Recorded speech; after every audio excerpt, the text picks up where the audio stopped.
Good morning, guys. Today we continue reading our Green Transportation Solution article, and we start today on page 15 with public transportation. So today we'll learn about public transportation, which means transportation that's available to everybody, not just someone who owns a car or something like that. So we'll see how that might help make our environment greener or cleaner. The New York City subway system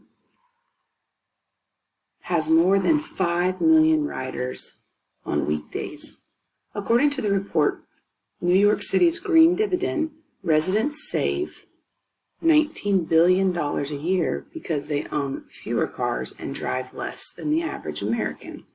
So here we have our citing evidence from the New York City's green dividend. Dozens of big cities in the United States have subways or some other type of rapid transit. Running subways, trains, and buses take energy. Often that energy comes from burning fossil fuels. We've learned fossil fuels are not so good for the environment. But the cost to the environment per person is considerably less. A public transportation options improve. As they improve, cars become less of a necessary evil. A subway line can improve the quality of life for a town as well. So here we're learning a lot more about subways, trains, and buses. Okay, that's kind of what this is mostly about. And we've learned that yes, they do burn fossil fuels, but the cost to the environment per person is less. So here's our negative, here's the positive side to that. At the bottom we have this really cool picture of a solar car. So that'll be interesting. We haven't seen that yet. But we have seen those battery-operated cars and those hybrid cars we talked about yesterday. Page 16. The Washington, D.C. Orange Line, part of the city's Metro Trail or Metro, is a model of transportation planning. So the Orange Line is a model of transportation planning. The Orange Line was built underneath a main street of suburban Arlington, Virginia in the 1970s. People moved to live near the metro. That's really good for the economy, but drew people into the city a little bit. High-rise apartment buildings soon developed along the nearby Fairfax Drive. Dying businesses in the Virginia Square area came alive and new ones opened. More stores, restaurants, and movie theaters followed. In 2008, the American Planning Association named the Main Street one of the top 10 great streets in the United States. So this paragraph, friends, really talks mostly about the Orange Line,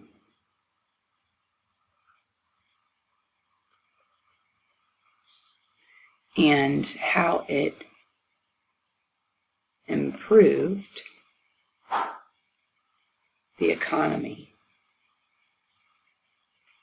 So economy, not only did it help create a public transit system, but it also improved the economy there in that area of the city. I think we were bold at the time, and it has paid off. I can't imagine what this area would be like without it, says Jay Ricks, a former board member in the Arlington County, Virginia. And again, we have a picture of that subway and the commute, people waiting to take the subway system. I'm just going to put over here the Metro, which is a system of subways. And look at that big city. This is Arlington, Virginia. Tens of thousands of people today ride the Orange Line to their jobs in Washington, D.C. The daily commute is much easier than driving, so the daily commute is the time it takes for them to get to work. I can relax or read instead of losing my temper while sitting in traffic, says Joel Max, a Metro rider for over 30 years. It sounds like Dr. Hasty. The Beltway is a living nightmare during rush hour. In the past 10 years, Max's company has paid for part of his Metro Pass. So even his company is helping him pay for the pass that he has to buy to ride that Metro every day. They, too, want to combat congestion and encourage the use of public transportation. With the rising price of gas and parking, commuting is now actually cheaper, Max says happily.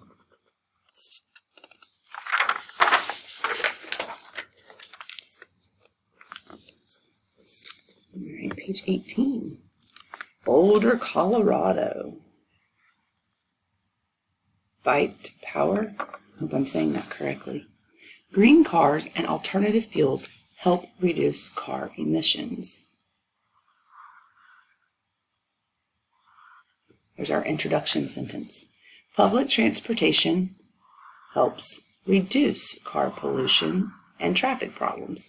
There's another green transportation solution that's simple, effective, and right in front of your eyes. You own your own 2 feet. So what are they suggesting? Yeah, they're suggesting that you walk where you can. Obviously, not everybody can walk. Walking and bicycling eliminate the need for cars and public transportation. These low-tech solutions need little more than the support of the government to put in place. So what do you think the government might need to do to put those in place? I'm thinking maybe some safety guidelines, safety things like crosswalks, maybe sidewalks. You guys know in Fort Bragg, there's sidewalks everywhere to make it safe for people to bike or run or walk. Maybe lights to stop the traffic. Just some ideas that how the government might help make it safe to walk or ride your bike. Heatherwood Elementary School in Boulder, Colorado, more than tripled the number of kids who can now, walk and ride their bike to school. The percentage increased from 12% to 43%. How did they do it? The school worked with the state to add, look, here we go, sidewalks and crosswalks. They lowered the speed limit near the school and provided crossing guards. An annual bike rodeo teaches bicycle safety. The school also gives a Golden Sneaker Award to the classroom that logs the most of both bicycle and walking distances. And then you have a picture there of the kids walking and riding their bikes. Walking and riding also helps improve our health, right? So we have this idea here of walking, kind of our main idea. Walking and bicycling. Bicycling. Sound that one out. Okay. Code word, exercise. Last page, 19. Walking and biking to and from school also sends children on their way to 60 minutes of daily exercise that's recommended by the American Public Health Association. A 45-kilogram or 100-pound person who walks a moderate pace, which is 5 kilometers or 3 miles per hour, will burn 100 calories in half an hour. Biking at a good rate, 21 kilometers per hour or 13 miles per hour, for 15 minutes achieves the same results. So here we have that idea of our code word, exercise, which is another benefit of walking or riding your bike.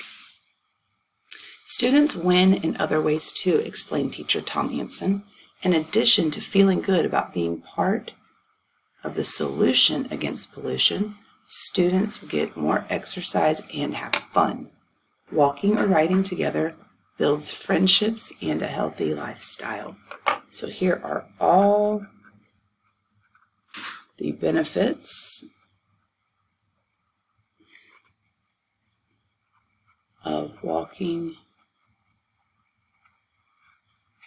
or riding bikes. This is a beautiful conclusion paragraph.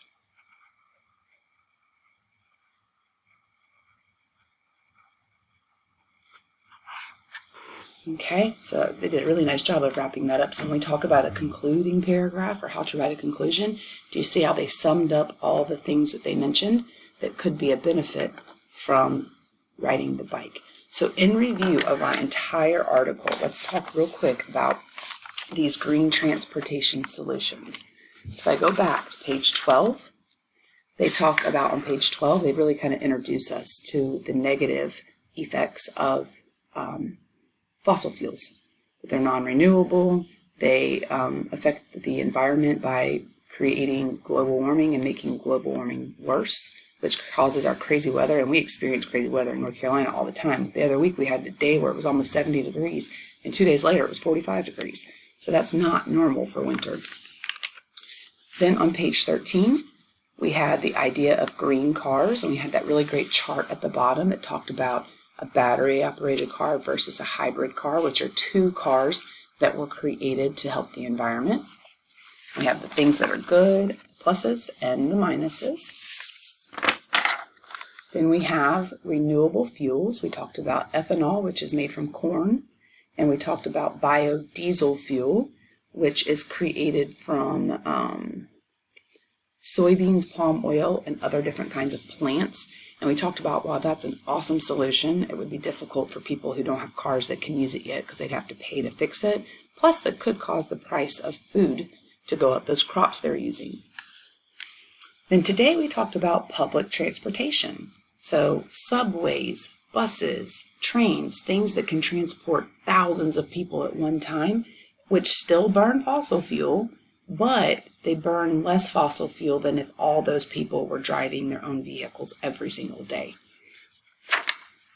We also talked about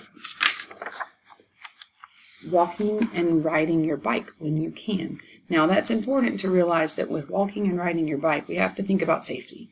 And sometimes it's not safe to walk or ride your bike, or especially like if you're alone.